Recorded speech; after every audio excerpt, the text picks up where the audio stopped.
You know, Easter's not too many weeks away. And we all know that Easter per se has nothing to do with the death and resurrection of Christ. But it's a date that was chosen by the church to commemorate that event. Unfortunately, many people today look at it as a holiday instead of any kind of a holy day. We don't shout to the Lord on that day, and we don't apparently desire Jesus on that day as well. But this is not something that's really new. Hebrews chapter 1 verse 1 states this, that God spoke in times past to the fathers by the prophets.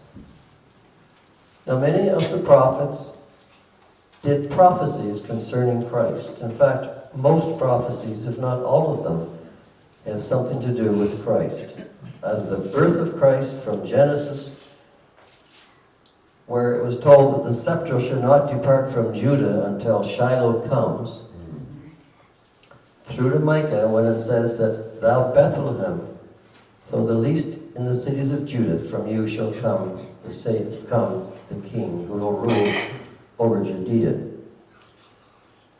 There are many prophets and many prophecies, but people did not listen.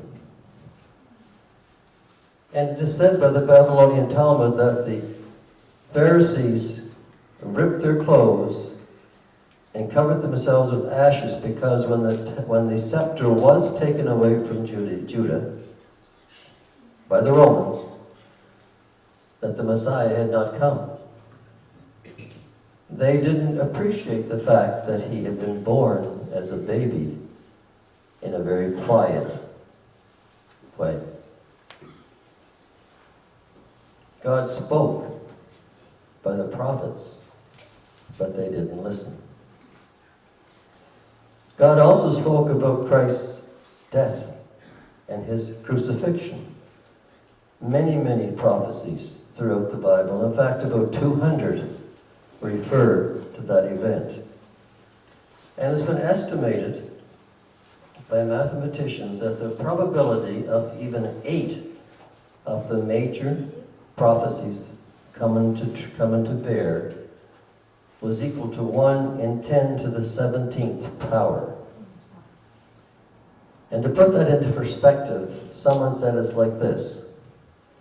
If you covered the entire state of Texas with silver dollars to a depth of 2 feet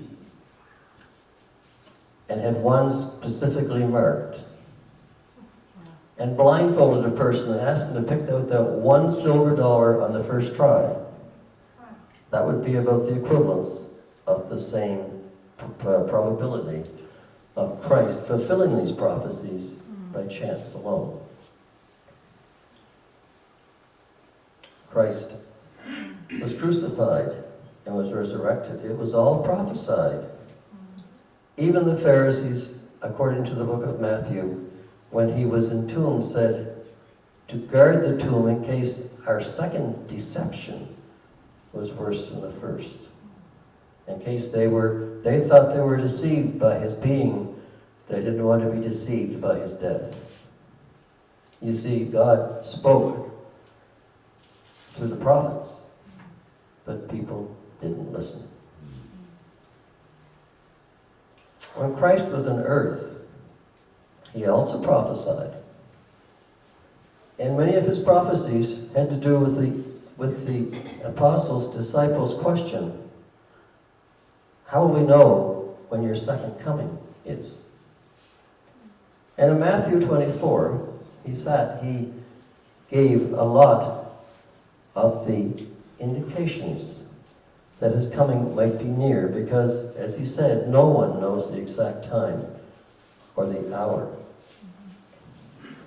And what are some of the events? Wars and rumors of war. Earthquakes in diverse places. Pestilences.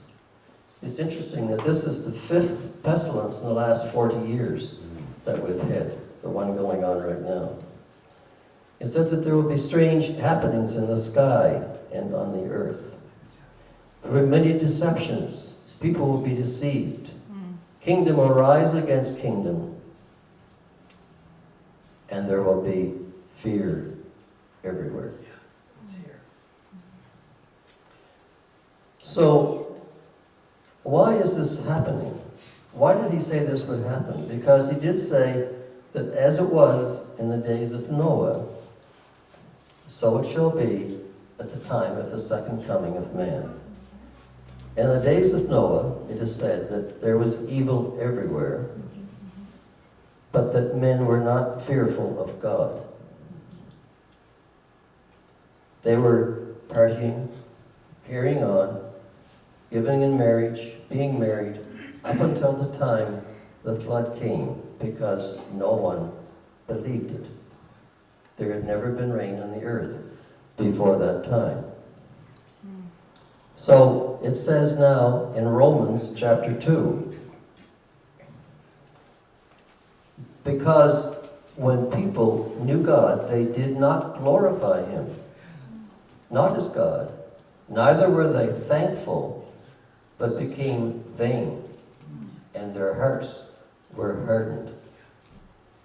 Professing themselves to be wise, they became fools, and changed God into an image, much like a corruptible man, and to birds, and to beasts, and to creeping things. Wherefore God gave them up to uncleanness through the lusts of their own heart, to dishonor their own bodies, filled with all kinds of unrighteousness, fornication, wickedness, covetousness, maliciousness, full of envy, murder, debate, deceit, malignancy, whisperers.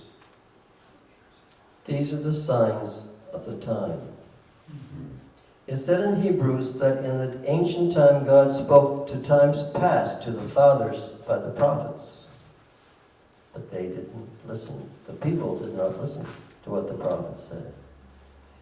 In Hebrews 1:2 it says, but in these last days he has spoken to us by his Son. The Son has spoken. The question is, are we listening? That's something to think about. Yes.